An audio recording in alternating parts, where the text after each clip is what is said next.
Hi everyone, good day! In this video, I'll be teaching you how to cut or trim a video on iPhone.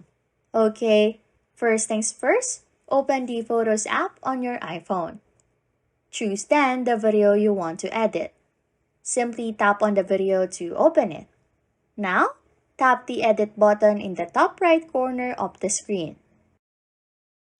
This will then allow you to access the video editing tools. And at the bottom of the screen, you'll see a slider that displays all the frames of your video. You can use your finger to slide left and right, reviewing your video to find the specific portions you want to keep.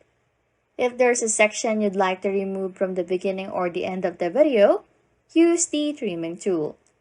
To do this, just tap and hold on the left or right edge of the slider. You can then swipe it to the section you want to keep, essentially trimming away the unwanted parts. Once done and satisfied, you'll then see a highlighted portion that will be retained. Once you have trimmed your video, you can preview your edit by tapping the play button.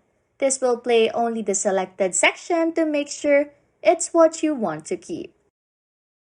Anyways, if you like content like this, don't forget to subscribe to this channel or comment down below any tutorials you want us to make, so we can help you. And that's it. You can now cut or trim a video on iPhone. Thanks for watching and happy scrolling.